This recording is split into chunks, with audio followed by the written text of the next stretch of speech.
கிராமத்தில் வந்து ஒரு அன்பு குடில் என்ற ஒரு நிகழ்வு வந்து நடந்திருக்கு.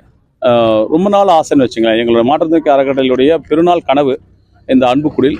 இன்னைக்கு வந்து மக்களுடைய பேர் ஆதரவோடு இன்னைக்கு வந்து துவங்கியிருக்கோம்.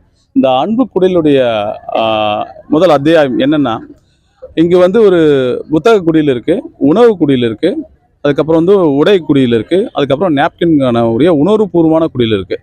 இங்கே எல்லாமே அறிவும் இங்கே கிடைக்கும், வயிற்றுக்கு பசி ஆற்றுறதுக்கான அந்த உணவும் கிடைக்கும், மீதமான எல்லா பொருட்களும் இங்கே கிடைக்கும். அதேமாரி வந்து நோயை வந்து பரவாமல் இருக்கிறது நாப்கினும் வந்து இங்கே வந்து மிஷின் ஒன்று வச்சுருக்கோம். ₹1 ஒரு நாப்கின் பேக்கெட் வந்து இங்கே கிடைக்கிறதுக்கான ஒரு விஷயத்தை ஆரம்பிச்சு இது ஒரு துவக்கம் தான்.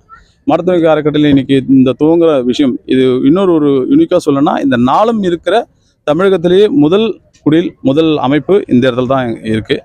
இந்த துவக்கத்தில் பெரு ஆதரவு வந்து இங்கே சுற்றி இருக்கிற அடுக்குமாடி குடியிருப்புகளுடைய மக்கள் வந்து ஆதரவு தெரிவிச்சுங்க. எங்கள் ட்ரஸ்டோடைய வாலண்டியர்ஸுங்க வந்து மிக ஆதரவோடு இதை துவங்கியிருக்கோம். இங்கே நிறைய ஏழ்மை இருக்குது. இந்த கிராமம் வந்து சென்னைக்கு அருகாமையில் இருக்க அந்த கிராமன்றதால இங்கே ஒரு அடுக்குமாடி குடியிருப்புகள் உயர்நிலை குடியாளர்கள் நிறைய பேர் இருக்காங்க. அது கீழே பார்த்தீங்கன்னா ஒரு 4000 குடும்பங்கள் வந்து வறுமை நிலைக்கு தள்ளப்பட்ட ஒரு ரியல் எஸ்டேட் பெருக்கத்தில் ஒரு வறுமை நிலைக்கு தள்ளப்பட்ட வேலைவாய்ப்பு இழந்த ஒரு கூட்டமும் இங்கே இருக்குது. இவங்க 2 பேரையுமே வந்து சமநிலைப்படுத்துறதுக்கான ஒரு முயற்சி தான் இது.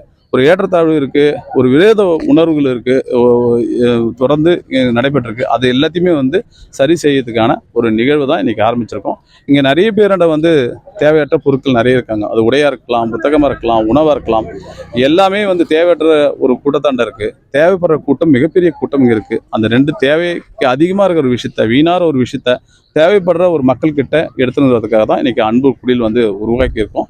இது தொடர்ந்து வந்து செயல்படும். இது வந்து இவ்வளோ நாள் தான் செயல்படணும் ஒரு முற்றுப்புள்ளி இல்லை, காலம் தொட்டு எங்களுக்கும் பின்னாடி காலம் தொட்டு. ஏன்னா இந்த உலகம் தேவைகளுக்கான உலகமாக இருக்குது, தேவைகளுக்கான உருவாக்கப்பட்ட உலகம். அப்போ தேவை இருக்கிற வரைக்கும் இந்த அன்பு குடில் தொடர்ந்து இயங்கிட்டே இருக்கும். இப்போ அறக்கட்டளை வந்து ஸ்போர்ட்ஸ்க்கு இம்பார்ட்டன்ட் கொடுத்து ஒரு நிகழ்வு வந்து ஏற்படுத்தி நடத்திட்டு வந்திருக்கோம்.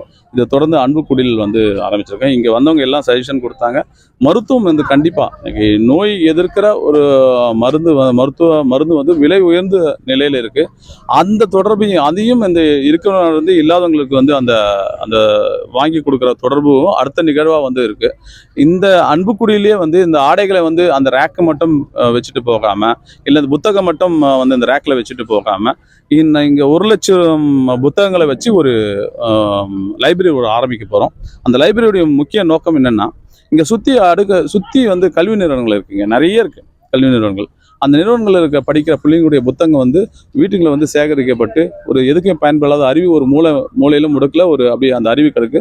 அந்த புத்தகம்லாம் புதுசாக வந்து அந்த காலேஜ் ஸ்டூடெண்ட்டுக்கு வந்து சேரவங்களுக்கு 1 வருடத்துக்கு எடுத்து படிக்கலாம். காசு கொடுத்து வாங்காமல் நம்ம லைப்ரரியில் வந்து அந்த புத்தகம் எடுத்து படிக்கிறதுக்கான முயற்சி தான். இந்த 1 லட்சம் புக்குங்களை கலெக்ட் பண்ணி லைப்ரரி ஓப்பன் பண்ணுறதுக்காக தான் அந்த புத்தக குடியில் ஆரம்பிச்சிருக்கு.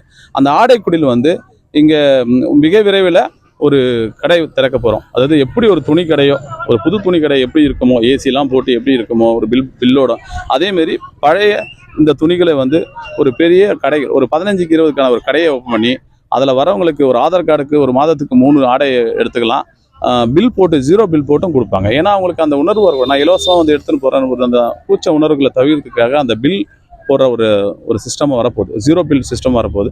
அது தொடர்ந்து நாப்கின் மிஷின் வந்து தொடர்ந்து செயல்பாட்டுக்கு இருக்கும். இன்றைக்கி மக்களுடைய வறுமை நிலையில் வந்து ஒரு நாப்கின் வந்து ஒரு தினம் ஒரு 2-3 நாப்கின் வந்து பயன்படுத்துகிற அளவுக்கு இன்றைக்கி பொருளாதார இருக்கிறதுக்கு கீழ்நிலையில் உள்ள பெண்கள் நிறையவே இருக்காங்க. என் கிராமத்தில் இருக்கிற மாதிரி கிராமத்தை சுற்றி இருக்கிறாங்க. அதை போக்குறதுக்காக ₹1 அந்த நாப்கின் மிஷின் தொடர்ந்து செயல்பட்டு வரும். இந்த உணவுடைய ஃப்ரிட்ஜ் வந்து எந்த 24 மணி நேரம் திறந்தே இருக்கும். யாரும் உணவு எடுத்து வந்து வைக்கலாம், காய்கறி, பழம், பிரெட்டு, பிஸ்கட் எது வேணால் வைக்கலாம். அதே மாதிரி யார் வேணால் வந்து எடுத்துக்கலாம். நன்றி.